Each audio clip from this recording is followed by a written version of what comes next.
Pero no sé por qué la muerte, Fausto, siempre duele mucho, no importa la edad. Incluso hay personas que nunca superan el dolor, por ejemplo, de la muerte de un niño recién nacido y hasta de un aborto, ¿no? Todos sabemos que vamos a morir, pero no sabemos cuándo. Por eso no todo el mundo se suicida, ¿no? Si la gente supiera, se suicidaría de que va a morir, ¿no? Como no lo sabemos, pues eso es un enigma que también es una ventaja, ¿no? Porque es un poema. El poema de la hija reintegrada. Ese poema es digno de estar en cualquier antología de la poesía sobre la muerte de cualquier país del mundo.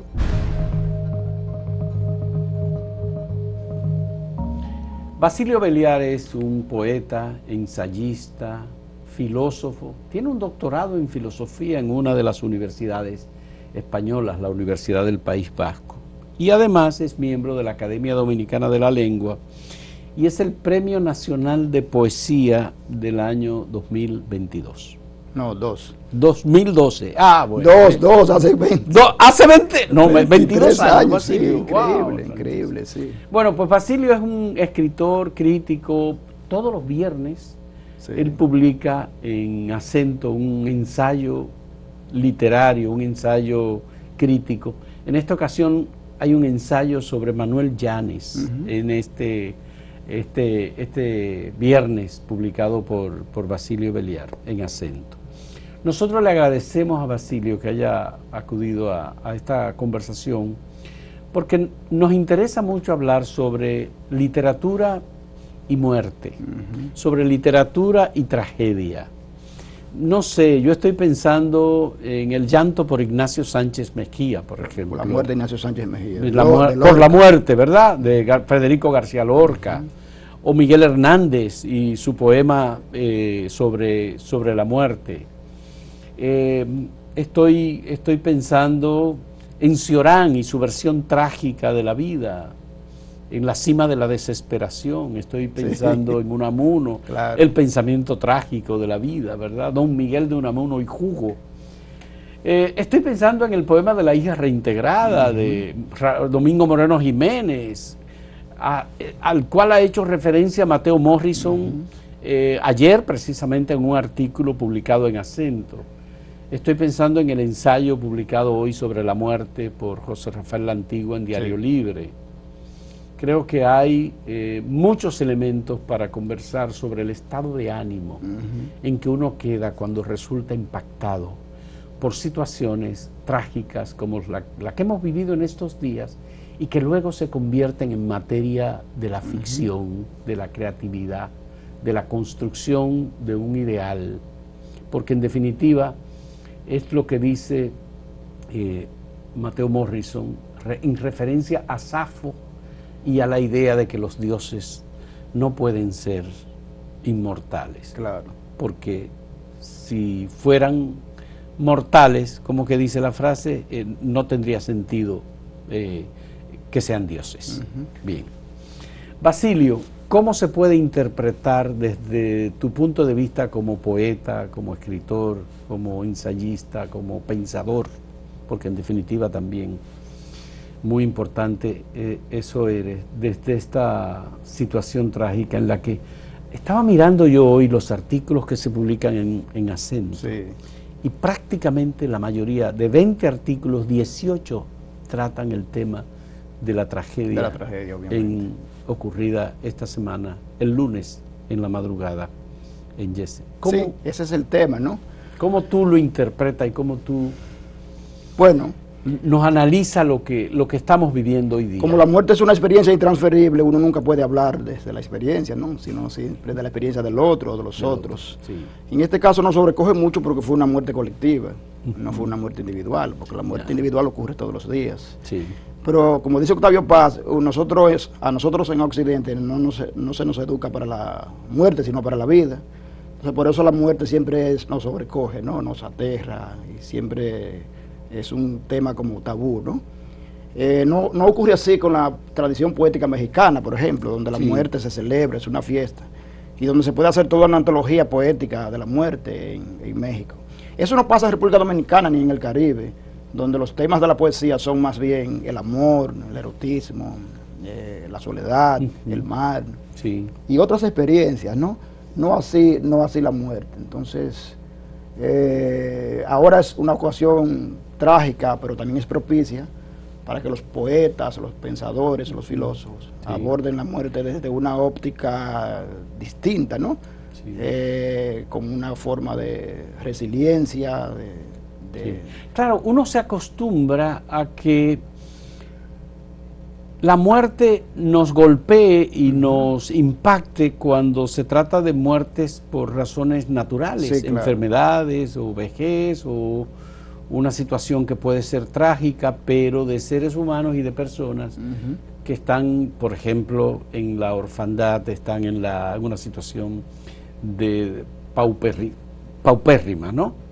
Un río, unas personas que viven a la orilla del río, y tú dices, bueno, eso no tiene mucho que ver conmigo, pues yo vivo en la ciudad. O que, qué sé yo, ocurre entre pescadores. Eso no tiene nada que ver conmigo, pues yo no uso una embarcación, yo no voy a...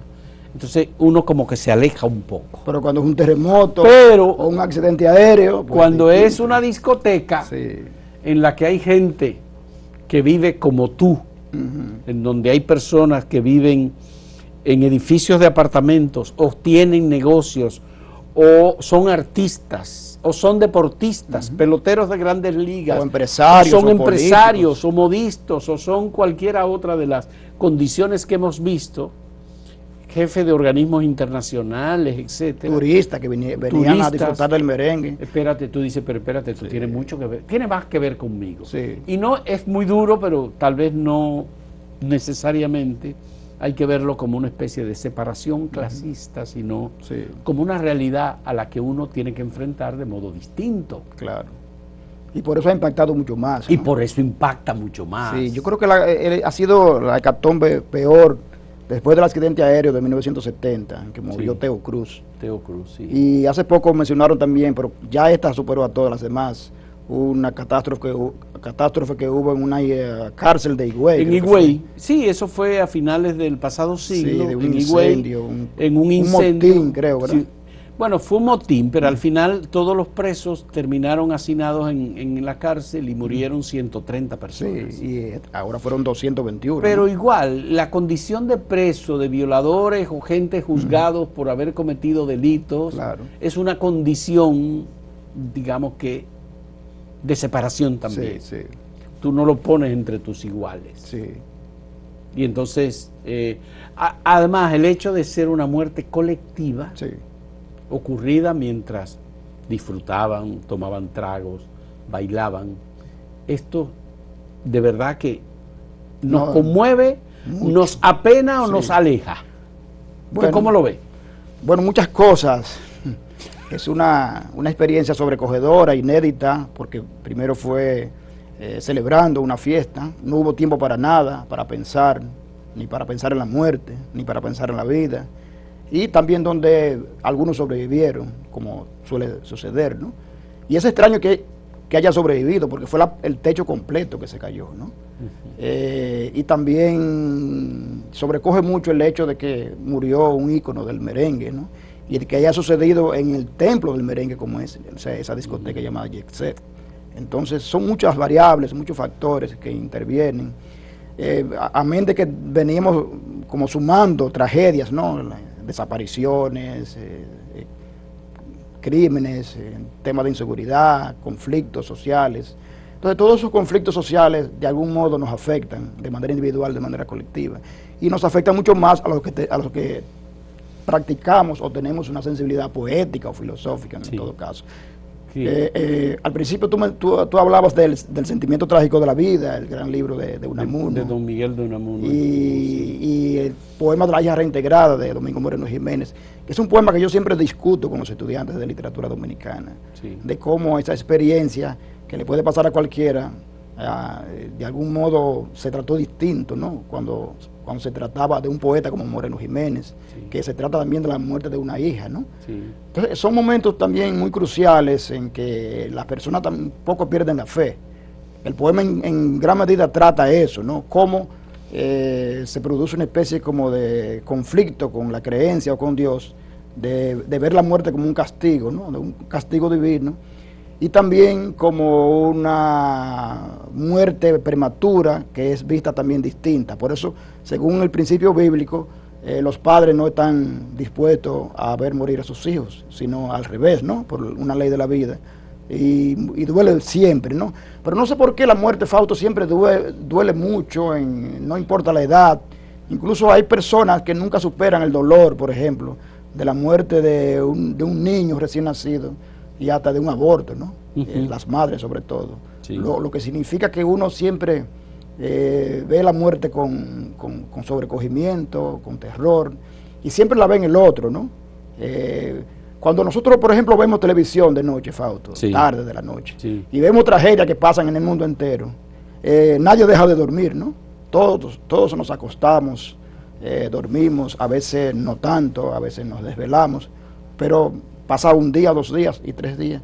Siempre el ser humano como que desarrolla un mecanismo de resiliencia o de resignación para seguir viviendo, porque lo que predomina siempre es la vida sobre la muerte, ¿no? Porque ya, es esa, sí, la permanencia del ser, el ser sobre la muerte, ¿no? Ya, pero cuando es una muerte directa es distinto a cuando es, sí, una muerte colectiva. Colectiva, es muy distinto. Es una tragedia, sí, qué sé yo, tú piensas 11 de septiembre, es distinto porque no hay una persona en específico, claro, a quien tú, como hace Miguel Hernández en Elegía, por ejemplo. Elegía, claro. Sí, yo quiero ser llorando el hortelano, exacto, de la tierra que ocupas y estercolas, compañero del alma tan temprano, alimentando lluvias, caracolas y órgalos, mi dolor sin instrumento a las desalentadas amapolas.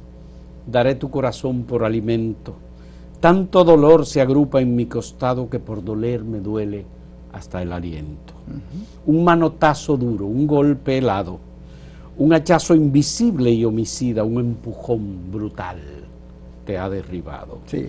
No hay extensión más grande que mi herida.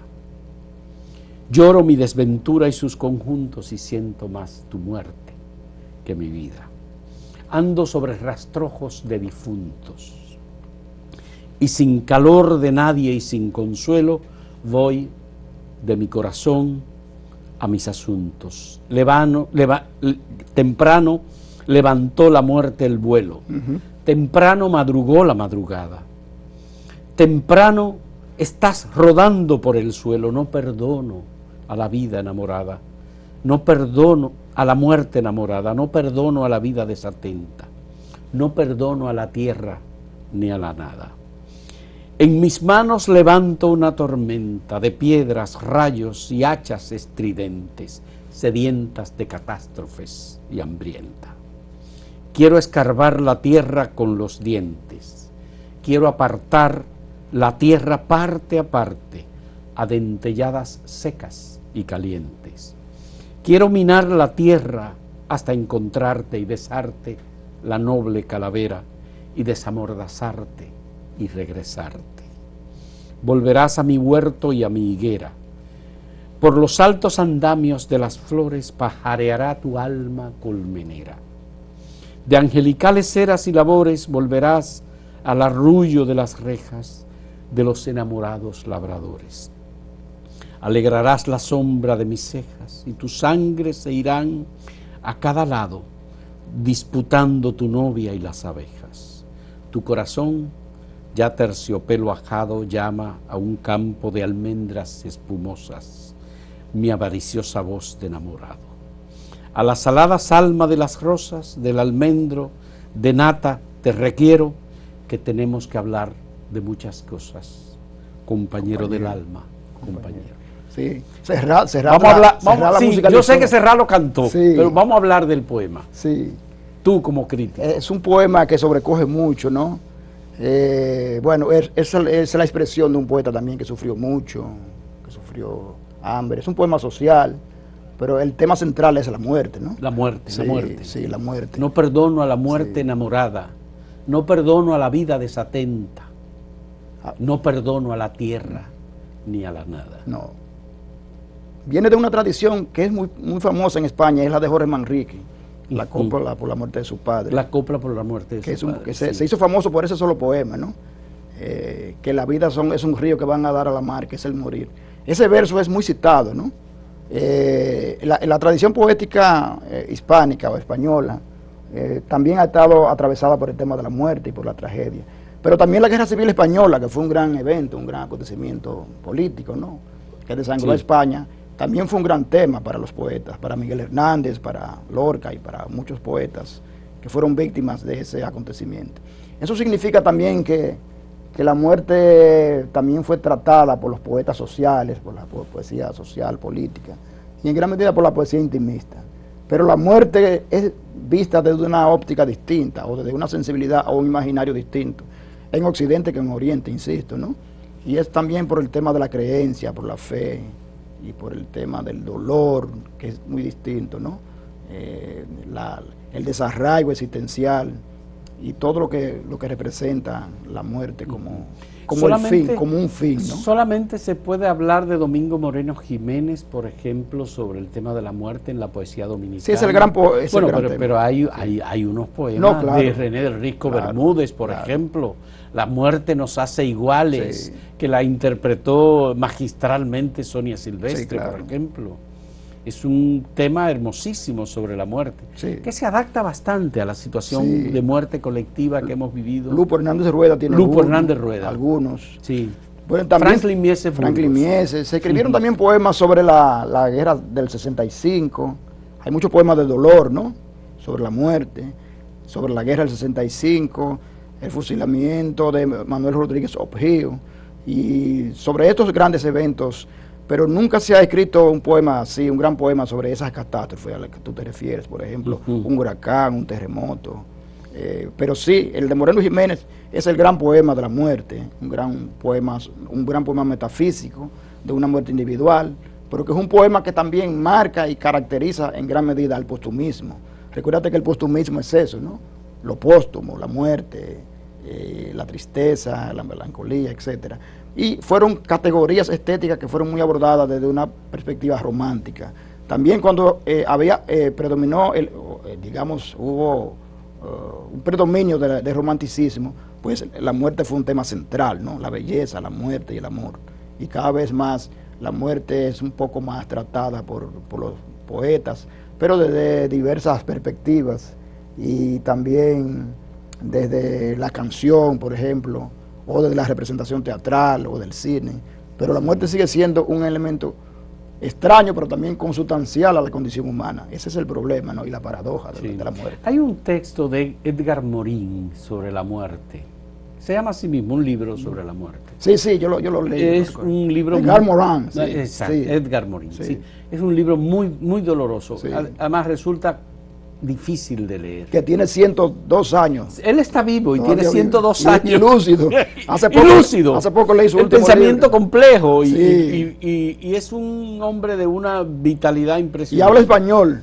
Sí, aprendió español. También. Y acaba de publicar una novela, que nunca había escrito novela. Y leí sus memorias hace poco, brillante, ¿no? Brillante. Edgar Morin. Edgar Morin. Sí. La acogida y la muerte. A las 5 de la tarde. Eran las 5 en punto de la tarde, un niño trajo la blanca sábana a las 5 de la tarde. Una espuerta de cal ya prevenida a las 5 de la tarde.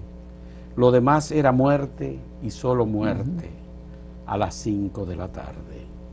El viento se llevó los algodones a las 5 de la tarde y el óxido sembró cristal y níquel.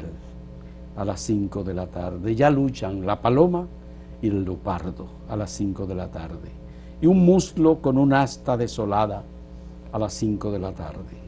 Comenzaron los sones de bordón a las 5 de la tarde, las campanas de arsénico y el humo a las 5 de la tarde, en las esquinas grupos de silencio a las 5 de la tarde, y el toro solo, corazón arriba, a las 5 de la tarde. Cuando el sudor de nieve fue llegando, a las 5 de la tarde.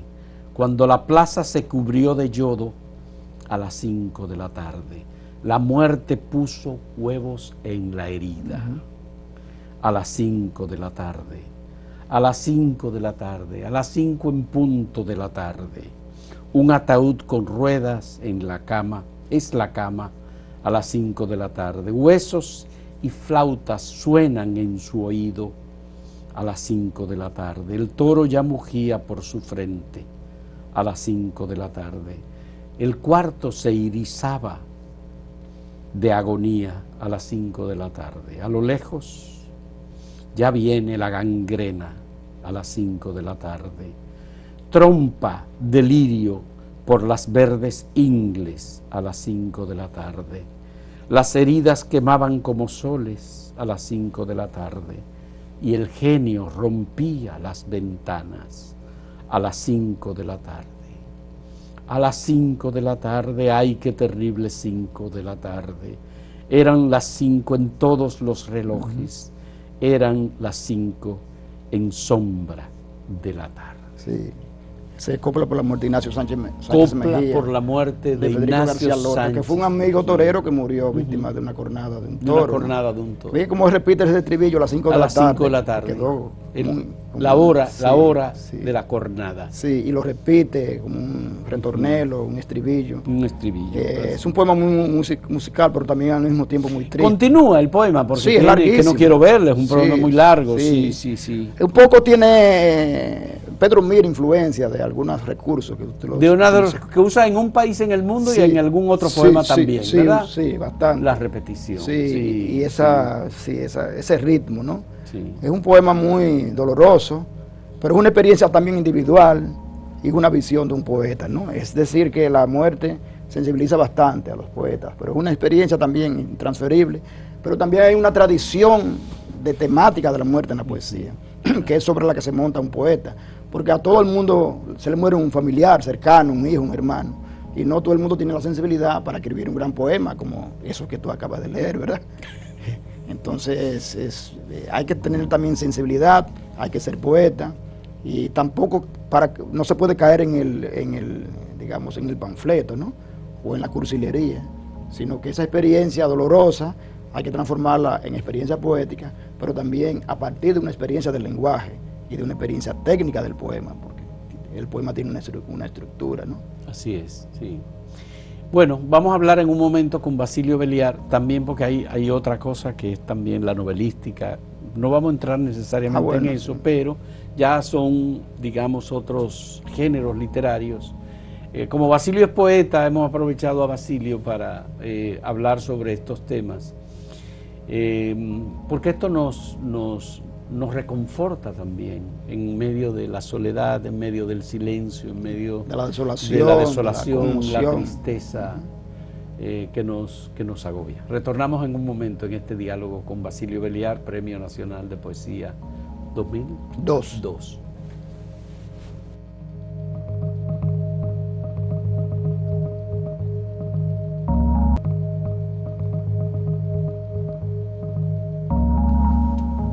¿Reconforta de algún modo la poesía sobre estos temas a los deudos y a las personas cuando en el momento de la soledad, del descanso, se sientan y pueden leer una poesía? Sí, claro.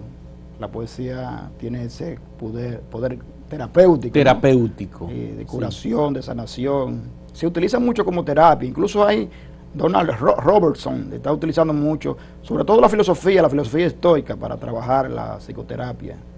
Y también la poesía se está poniendo, bueno, la filosofía también, más de moda, sobre todo el estoicismo. Hay una especie de resurrección del estoicismo. Sí. Y hay grupos que hacen jornadas, retiros para leer filosofía y leer a los estoicos, pero también para leer poesía, ¿no? Los recitales poéticos.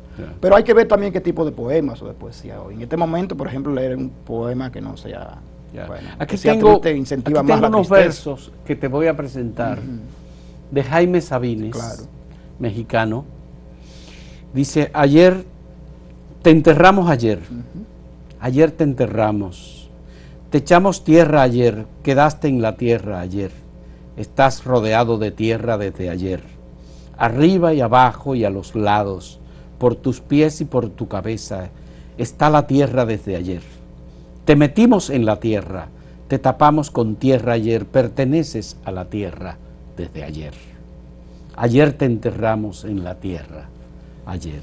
Madre generosa de todos los muertos, madre tierra, madre vagina del frío, brazos del intemperie, regazo del viento, nido de la noche, madre de la muerte, recógelo, abrígalo, desnúdalo, tómalo, guárdalo, acábalo.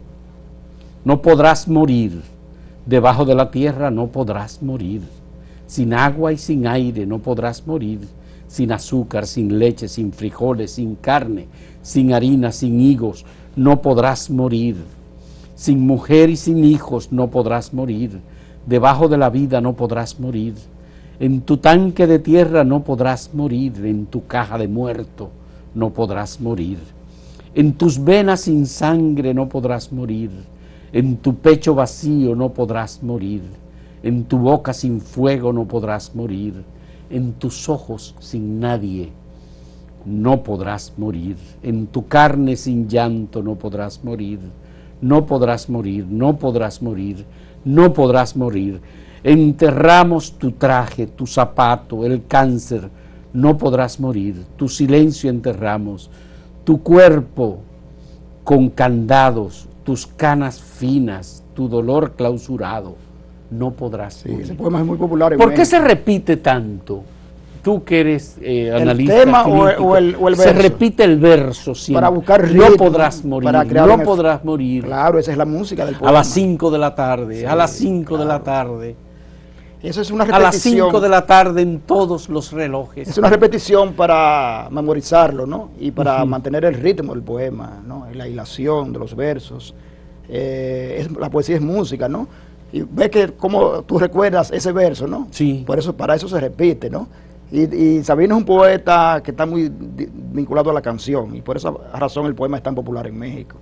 Y recuerda que era mexicano, ¿no? Sí, la muerte sí. en México es vista de otra óptica. Sí, la muerte en Se México celebra. tiene una característica. Hay un Día de los Muertos Sí. que se celebra. No, el Día de los Muertos es un día incluso que no se trabaja. Sí, claro, Eso es exacto. Eso es un día en que la gente Sí. se muda al cementerio. Exacto. A dialogar con sus muertos. Y además... Guadalupe Posada, que fue el gran dibujante, hizo muchas caricaturas de calaveras, de la muchas muerte. caricaturas. Es que también está muy vinculado a la tradición azteca, ¿no? Que nosotros no tenemos, la tradición No la tenemos, ni distinta. no tenemos, la de nosotros es distinta, ¿no? Ya. Entonces hay una celebración, no es la muerte no es el fin, ¿no? Es un comienzo, y es una tradición distinta. Entonces por esa razón la muerte es tratada de una sensibilidad Octavio distinta a Paz, nosotros. a quien tú conoces muy bien, ha escrito algunos Sí, ensayos. pasado en claro, si te lees el poema, un poema largo, ¿lo conoces? Ajá. Él habla ahí algunos versos de cómo murió su papá. Luego recogimos tus fragmentos, algo así dice. Y es que su papá era un alcohólico y un día el tren y él dice, un día lo recogimos en pedazos, para referirse a cómo murió su papá. ¿Cómo murió su papá murió destrozado por un tren. Entonces ese poema es muy autobiográfico. Y ahí toca Paz un poco el tema de la muerte en ese poema. Sí. Pero la muerte de su padre, con quien tenía no una relación muy buena, ¿no?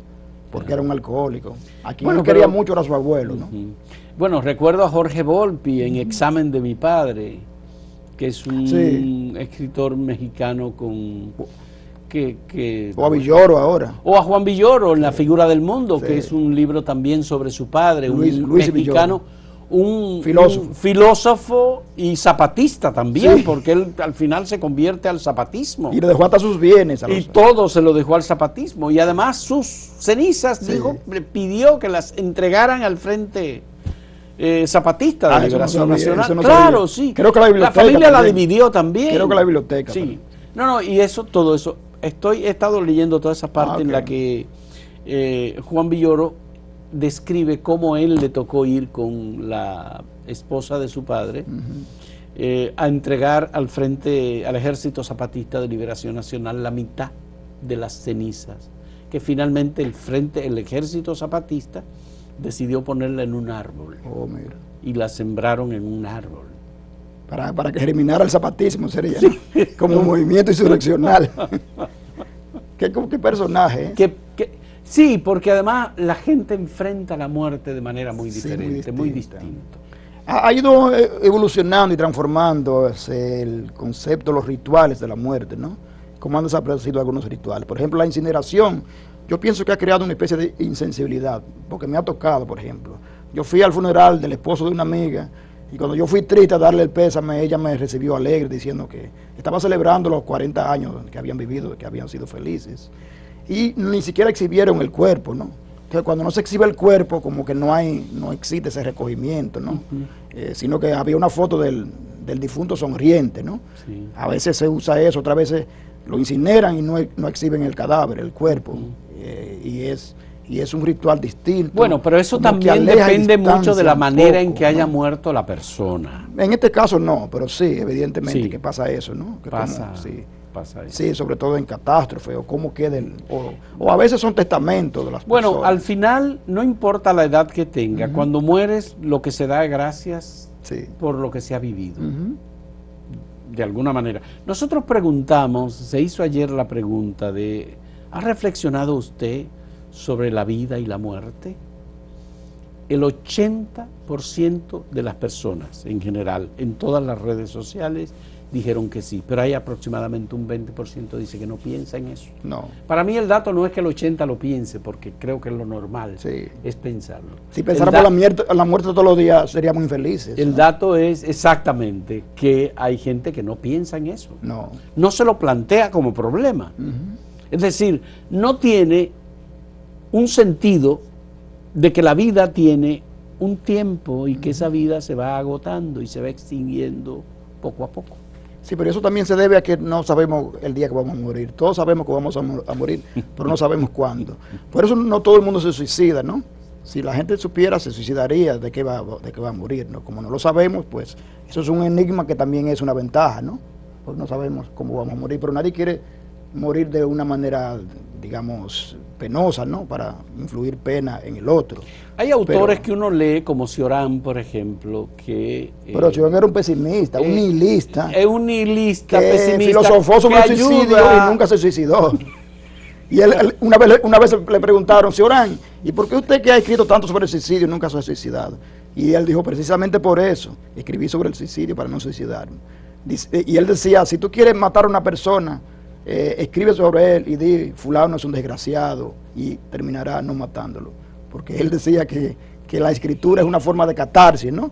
Y él la usaba como... Yo creo que en gran medida él era un ironista, ¿no? Un bromista. Pero eso, él no fue tan infeliz, era una persona simpática y conversadora, ¿no? Rumano nacionalizado francés. Sí. Samuel Beckett, que parecía un demonio, era un hombre simpaticísimo, dicen. Hablaba mucho, conversaba mucho. A veces la escritura es una trampa, ¿no? Bueno, estoy pensando en Luis Althusser, por ejemplo, que se suicidó. No, terminó ahorcando a su mujer. Pero espérate. Sí, él terminó con la vida de su mujer porque era un dolor muy grande. Como tú dijiste hace un momento, si la gente reflexiona y piensa, termina suicidándose. Él lo que hizo fue, que terminó con la vida de su mujer y él se suicidó. Era ya una enfermedad. Porque era un tema de... Y eso pasa. Estaba esquizofrénico, ¿no? Ya. Entonces... Recuérdate la película Moore, ¿la viste, no? De una pareja de ancianos, que la mujer se va deteriorando de un Alzheimer, creo que ACV, y él termina un día desesperado porque todos los días se estaba deteriorando más después de ella haber sido una gran pianista.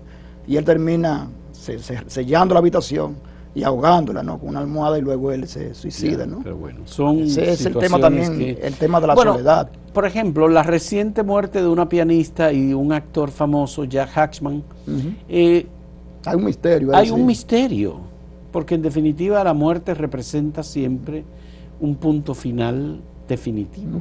Pero el cristianismo el cristiano te da una expansión, una extensión, una resignación, porque hay una vida después de la muerte. No una vida como la hemos vivido, pero es una vida del espíritu. Pero fíjate que ante esta tragedia... El alma se supone que sobrevive. Claro, pero ante esta tragedia, lejos de los sobrevivientes o de los familiares, pedir como un castigo a Dios, están diciendo como que resignado y hasta celebrando, ¿no? Que ya al final pasó a la vida eterna. Incluso vi imágenes ya donde aparecen muertos con alas. O sea, hay una especie como de, no sé si de ignorancia, de los muchos cristianos, que yo no sé si hasta qué punto no tienen una concepción teológica. No creo que tampoco los sacerdotes tengan esa visión, porque tienen la formación, ¿no? De siempre tener una resignación, ¿no? Aun cuando sea una desgracia o una tragedia de la muerte de un familiar, ¿no? No sé por qué. Pero esa es la gran importancia que tienen las religiones, no solamente la católica, yo creo que en general todas las religiones. Y las filosofías. Te dan un sentido de vida más allá de la muerte. Y las filosofías orientales. Y la filosofía, por supuesto. Entonces, cuando te planteas que tú vas a sobrevivir a esta vida física que has tenido, tienes la posibilidad, obviamente, de darte el sentido de trascendencia, que no es un sentido de trascendencia que todo el mundo se lo plantea. Claro. Pero la religión te lo propone, la religión te dice que hay un más allá, que hay un Dios, que hay un Pero hay siempre una postergación, ¿no? Una postergación, una expansión, una extensión. Sí, y siempre existe el olvido, ¿no? Se nos olvida siempre que somos seres para la muerte, como decía Heidegger. Y vivimos siempre el instante, el carpe diem, y nunca pensamos en que vamos a morir. Y siempre te fijas que uno nunca piensa que se va a morir, y uno no quiere morirse, pero tampoco uno quiere que se muera el hijo, ni el hermano, ni el amigo, ¿no? Y uno quiere ver a los hijos crecer, y luego a los nietos, y luego a los bisnietos. O sea que no estamos preparados nunca para la muerte, para morir. Uno siempre quiere vivir, ¿no? Sí. Es una obsesión, ¿no? Yo creo. Pero bueno, cuando ocurren tragedias como estas, cuando un tsunami, por ejemplo, como lo que vimos en Indonesia.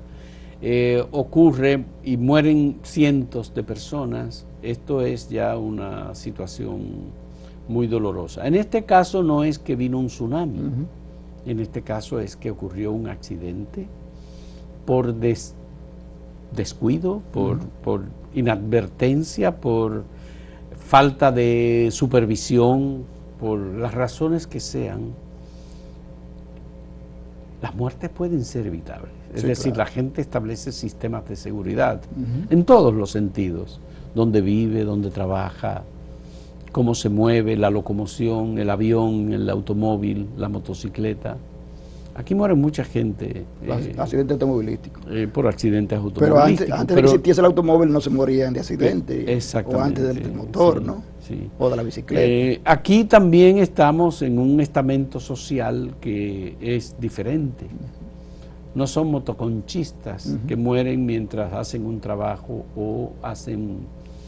pero creo que el 80% son accidentes de motores. De motores, sí. 70 y tanto por ciento son accidentes de motores. Y creo que este es el primero o segundo país del mundo en accidentes. En accidentes, así es. Una vergüenza, ¿no? Sí. Pero yo no sé, a uno siempre se lo olvida, ¿no? Pero tu reflexión en este caso, es decir, gente de clase media, gente de clase alta, gente con sus temas de vivencia, de sobrevivencia resueltos, de existencia en realidad. Sí. Que mueren aplastados de manera inesperada, que dejan muchos proyectos que se quedan en carpeta o en ritmo de ejecución. Sobrecoge mucho más, es más impactante. Jóvenes, eso fue otro tema, ¿no? Personas muy jóvenes y algunos adultos, extranjeros y dominicanos de diversas profesiones, en fin. Es la primera vez que sucede, ¿no? Porque cuando suceden constantemente huracanes, casi siempre mueren personas que viven en barrios marginados, en casas frágiles, pero ahora no. Eso es una forma como que induce a uno a repensar la vida, ¿no? Y a repensar cómo vivir en la República Dominicana, en países donde no hay tanta seguridad, ¿no? Sí. Y ahora esto genera una especie de paranoia colectiva, de que muchas personas durante mucho tiempo no se atreverán a ir a discotecas o a lugares bajo techo o donde hay concentraciones de personas. Tú sabes, Basilio, que previamente a esta tragedia tuvimos una discusión que se extendió en los medios durante más de una semana, muy fuerte, sobre el ahogamiento o desaparición de una joven turista de origen hindú. Sí. A mí me golpeó mucho. En República Dominicana. Sí. Explícame, tú. Me golpeó mucho porque... Y volvimos sobre la muerte, sí, ¿no? Me golpeó mucho porque, bueno, todos tenemos hijos. Sobre todo porque mi hijo, que tú lo conoces, sí, Amadeus, sí, claro. Él vino quizá en el mismo vuelo, ¿no? Que esta joven. Sí, a Punta Cana, con 5 compañeros más, que venían muy contentos. Ellos vinieron el 3 de marzo. Sí, muy felices. 3 de marzo. Sí. El suceso fue el 6 de marzo. Sí, de Spring Break que vienen. Yo recuerdo que él me escribió y me llamó muy contento. Papi, estoy muy feliz. ¿Cuántas personas vienen de Pittsburgh, de la universidad. De la Universidad de Pittsburgh. A pasarse sus vacaciones a Punta Cana, que me siento bien contento de que Punta Cana sea un lugar tan famoso en el mundo y un destino turístico tan importante. Y luego, un día antes de irse, me escribe diciendo que después de haber sido tan feliz durante tantos días compartiendo con sus compañeros, yo fui a visitarlo y le di un tour a él con sus amiguitos. En Punta Cana. En Punta Cana. Y él vino con compañeros de la Universidad de Pittsburgh. Con 5 más que compartieron sí, que es común que jóvenes estudiantes hagan viajes de recreo en el momento de descanso de la universidad. Y además no había pasado, entonces se sintió un poco impotente y un poco avergonzado, ¿no? Porque que sucediera aquí, ¿no? Porque él decía que a partir de ahora como que ya no vendrían los muchachos, no sé. Pero me dicen, hablé con algunos profesores que dan clases en Estados Unidos y me dicen que era muy común en México, por ejemplo, en Acapulco, donde no solamente se ahogaba uno, sino 5 y 6 cada spring break. O sea que es un fenómeno, es algo muy lamentable, no sé. ¿Qué hará Estados Unidos con esa tradición, ¿no?, de los spring break? Con estos muchachos que se inician, que nunca habían probado alcohol, porque está prohibido en Estados Unidos beber alcohol antes de los 21 años. Entonces ellos se desacatan. Ver el alcohol para ellos es como un descubrimiento, ¿no? Y bañarse, y correr, y caminar, y sentirse libres, ya lejos de la tutela de los padres. Sí, ciertamente hay... Me conmovió mucho y me tocó bastante esa experiencia, ¿no? Más el caso de la tragedia que pasó hace 1 año o 2 en el elevado de acá de la 27.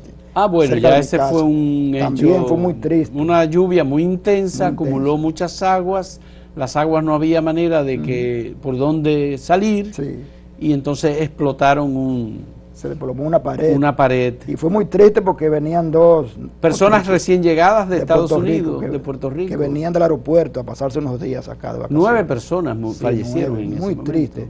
Ese hecho llenó de luto al país, sobre todo la ciudad capital. Sí. Y ahora cada vez un acontecimiento mucho mayor. Pero nunca habíamos tenido 221 personas y no sé si hemos terminado de contar. Yo creo que sí, 221 personas. Luego hay unas 189 o 190 personas heridas en diferentes grados. Ah, claro, que algunos de esos pueden morir. Hay algunas personas de esas que podrían incluso fallecer. Sí, fallecer. O que podrían quedar con lesiones permanentes, que sería muy lamentable también. Que sería... bueno, en este caso son más los muertos que los vivos. Es un caso muy lamentable, ¿no? Muy triste, que nos tiene a todos acongojados. A todos acongojados. El tema es cómo nosotros podemos recuperarnos, cómo podemos, pese al dolor, salir, no a celebrar, pero abandonar ese sentimiento de tragedia, porque en definitiva ese sentimiento de tragedia de algún modo nos quita fuerza y nos inutiliza, no hacemos lo que debemos hacer. Sí, pero a veces ese sentimiento así de indiferencia se ve como apatía, como insensibilidad. Entonces, como que no es el momento para la insensibilidad. No es el momento. O para buscar mecanismos de compensación, ¿no? Sino de vivir el luto, de vivir, ver la tragedia. Vivirlo, y de fomentar la solidaridad, el dolor compartido, y luego ver cómo nosotros podemos seguir hacia adelante. Sin olvido, ¿no? Sí. Siempre mantener la memoria. Hay quienes plantean que debe crearse ahí una especie de memorial, un mural, como la zona 0 de Nueva York, con los nombres de los fallecidos, y que ese sea un lugar como donde los familiares puedan ir a hacer alguna ceremonia cada año y demoler ese lugar para borrar esa tragedia de ese lugar que fue icónico durante tantos años. Más de 30 años, yo creo, ¿no? 52 años tenía, y ahí en ese lugar creo que tenía 30. Pero no hay que recordarlo en ese lugar. Se le puede recordar en otros lugares, también. En otros lugares de asistencia pública, en el Centro Olímpico, en la Plaza de la Cultura. Frente al mar. Frente al mar. Hay muchos lugares en donde se les puede recordar. Ir ahí al portal, a ese sitio donde ocurrió la tragedia. Es una zona industrial, semi-industrial, de muchas viviendas por ahí. No creo, incluso no sé, yo creo que tampoco debían restablecer el centro. No creo. Yo no creo, pero de todos modos, vamos a hacer la última pausa en este diálogo con Basilio Belliar, poeta, escritor, filósofo, dialogando sobre este tema de la literatura, y la vida muerte. Y la muerte. Así es. Volvemos en un momento.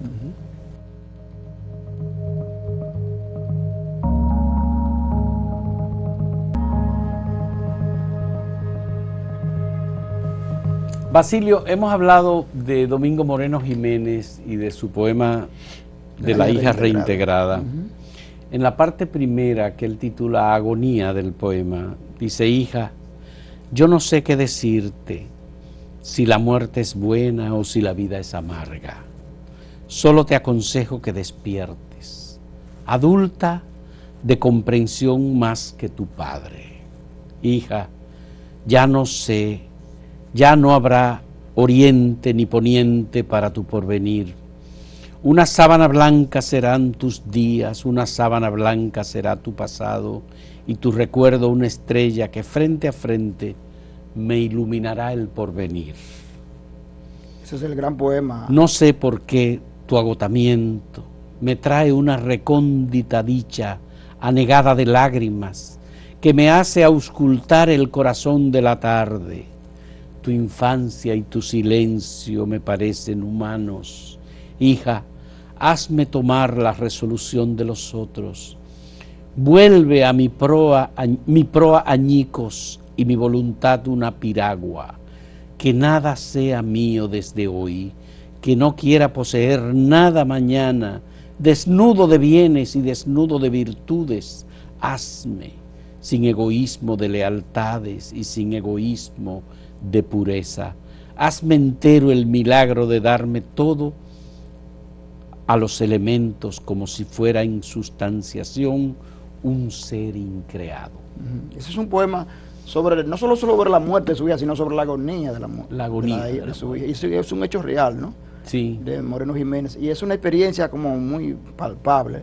Fíjate que ahí no está presente la madre, sino el padre. Y él demuestra una sensibilidad como si él hubiese sido también la madre, ¿no? De la hija.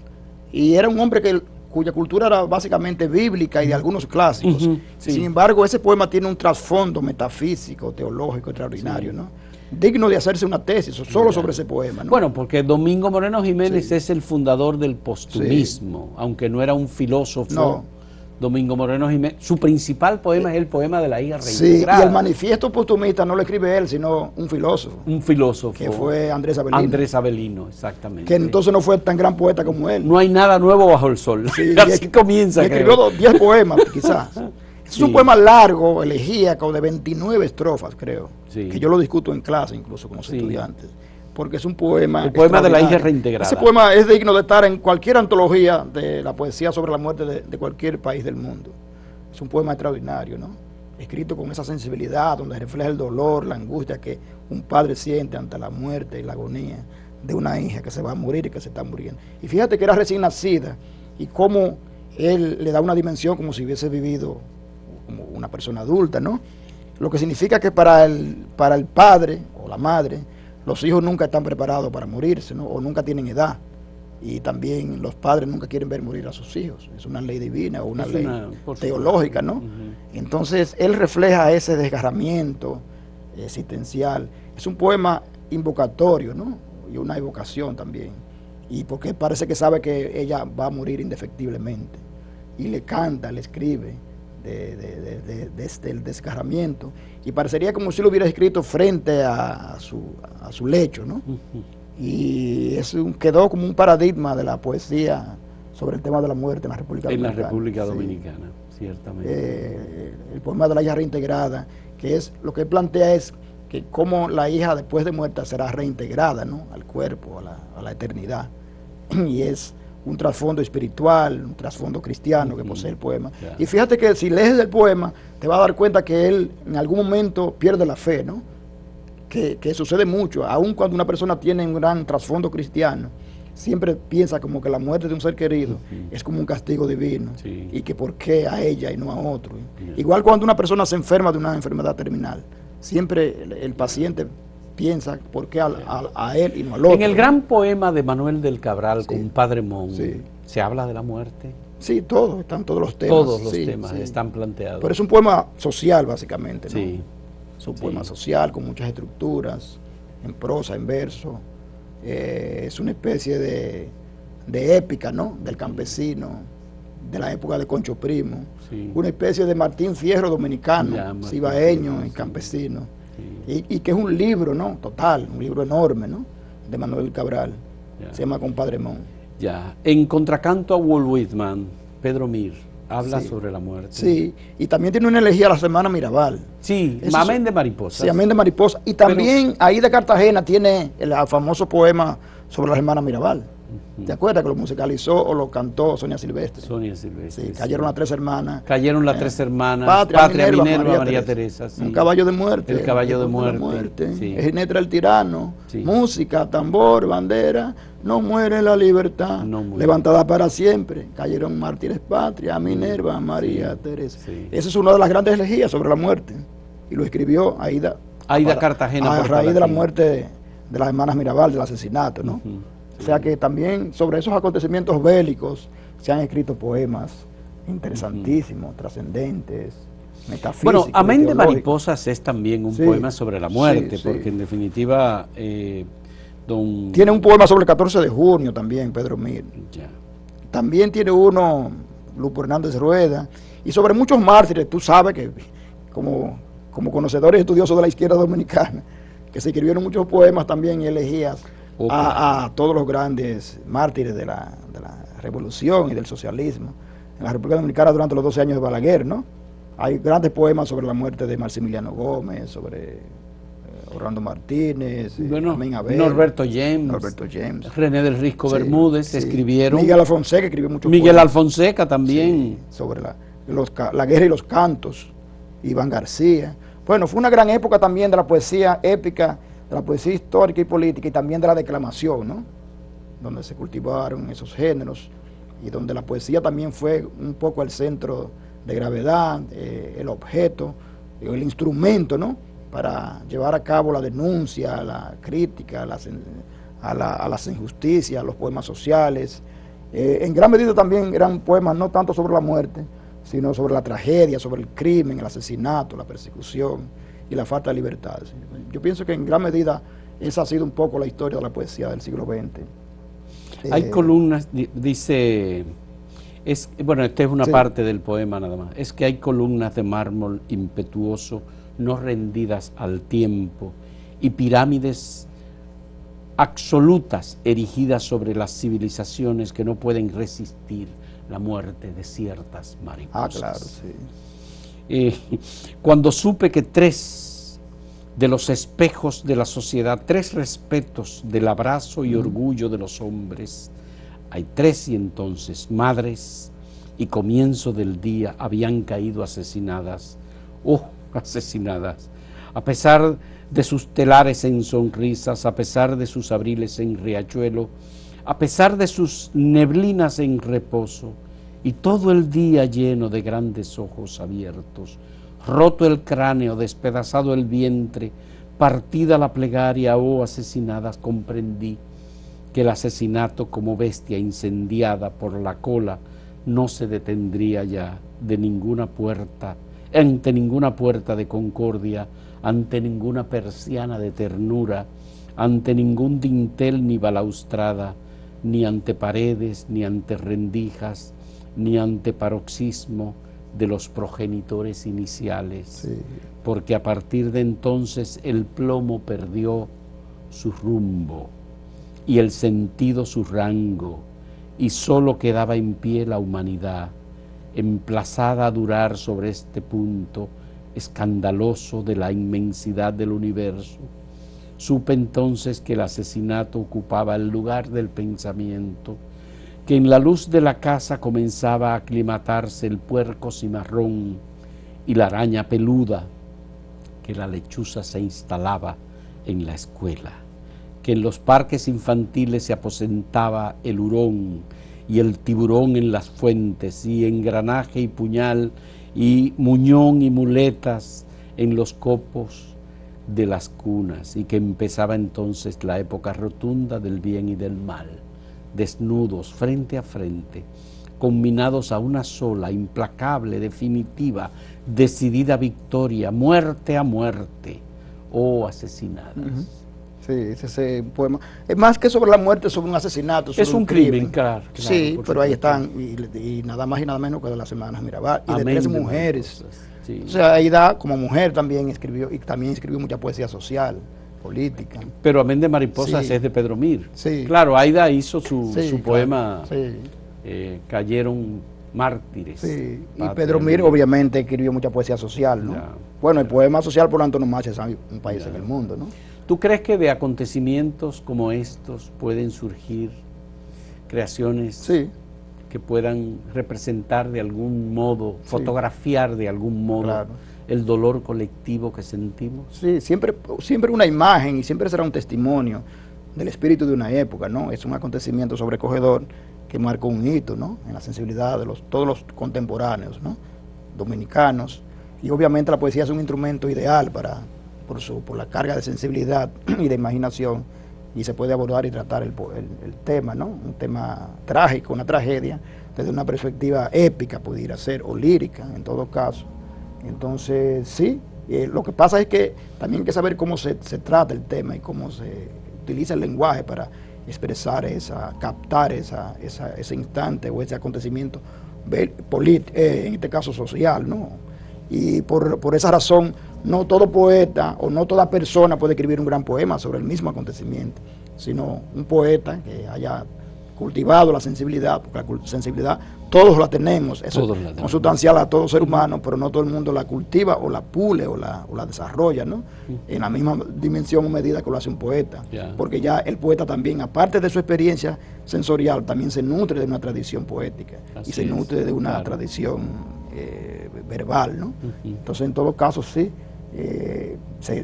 Yo creo que incluso ya han circulado canciones que se han escrito. Sí, he visto Inmediatamente, canciones. que han circulado. Sí. Julio Disla, sí. un colaborador de Acento, escribió una canción, que interpretó una joven, él nos la envió y la tenemos por ahí. Es un poema que está, en mi criterio, lo digo aquí ahora, luego de haberlo leído y escuchado, bien logrado. Sí, luego habrá algún homenaje, ¿no? Donde se cantarán canciones, se leerán poemas, pero nada permanece tanto como el llanto, como dijo nada. Jean-Pierre. O sea que nada atenúa o disipa o elimina o mitiga el dolor, la angustia que ha generado este episodio. El poema sobre de todo Julio, entre los familiares. el poema de Julio Disla Ese dice, salió acá en Acento. sí, dice: bajo un cielo que anunciaba tormenta, la noche danzaba con luces y risas, hasta que el acero gritó su sentencia y el techo cayó como un trueno sin prisa. El aire se tornó en un grito ahogado, vidrios, concreto y un humo espeso, cuerpos buscando un último abrazo, ojos abiertos, fijos al regreso. 118 nombres sin aliento, sueños truncados por la gravedad, una fiesta sellada en sufrimiento, una ciudad rota en su verdad. Madres con llanto que no se detiene, hermanos que buscan entre el polvo gris, amigos con la culpa que no entiende cómo la vida puede huir así. El Yeset, templo del gozo y el olvido, ahora es memoria de un cruel quebranto, un sitio maldito, sin más sonido que el eco de un mundo hecho llanto. Y en cada flor, en cada vela encendida, renace el reclamo por lo que faltó, un techo seguro, una salida, una ley que no nos protegió. Que no se olviden sus rostros, sus nombres, que la justicia no duerma ni calle, porque el dolor es llama que asombre, y la memoria una espada que no falle. Muy bueno, me gustó. Bien, sí. a mí me gustó. Buen poema, Bien. sí. Es un evento impactante. Impactante, ¿no? por supuesto. Pero bueno, es una experiencia intransferible. Sí. Bueno, sí, vi varias imágenes que captan precisamente el momento, el instante, el dolor. Sí. Es terrible, Fausto, ver la televisión, ver las redes, ¿no? Sobre todo ver el llanto de las personas, de los familiares, el dolor, la tribulación. El dolor. Incluso al final conmovió mucho el director del COE. Del COE, el Juan Manuel Méndez, el que general siempre se había mantenido firme, y él dice que más de 20 años nunca había vivido una tragedia. Y al final lloró, eso fue conmovedor ver eso. Lloró, se quebró, sí. Ciertamente. Ver esos reportajes es terrible, ¿no? Bueno. Esa experiencia, esas imágenes. Bueno, yo no sé si por ahora habrá que... Ahí está, míralo ahí. Si por ahora habrá que alejarse de las redes, de los medios y ver. Bueno, ahora viene una semana interesante, que es la Semana Santa, que va a permitir una mayor reflexión y un mayor acercamiento hacia los que creen. Así es. Y un momento ideal para la reflexión, la meditación, la oración, la lectura y el sobrecogimiento. Y que también pudiera ser una ocasión para que las personas que, bueno, se desbordan durante la Semana Santa se sobrecojan y les sirva, bueno, como una semana más de recogimiento. Y sobre todo de reposo. De reposo y reparación de las exacto, heridas. Exacto. Muchas gracias, Basilio. Gracias, Fausto, por la invitación. Te agradezco esta conversación que no era sobre el tema que tú y yo íbamos a tratar. Sí, porque tú me llamaste el lunes y la pospusimos. El lunes, antes de que supiéramos la dimensión de toda esta tragedia. Claro, ha sido un momento muy triste y perdona que, bueno, que hayamos tratado el tema y que... No, pero yo te agradezco porque de verdad que ha sido un diálogo de vincular. En gran medida ha sido un homenaje a la poesía. Es un homenaje a la poesía. Esos poemas que leíste sobre la muerte han sido el objeto, ¿no? El tema que nos han permitido realizar este diálogo. Qué bueno, muy agradecido contigo, Basilio, por la confianza, la amistad, el respeto, la admiración que yo siento por Basilio como escritor, como poeta, como intelectual, por supuesto. Y muchas gracias a ustedes, amigos televidentes, por la compañía en este diálogo, que es un programa de una manera, digamos, muy distinto de lo que habitualmente hacemos. Pero bien, vale la pena conservarlo. Hasta luego, señores.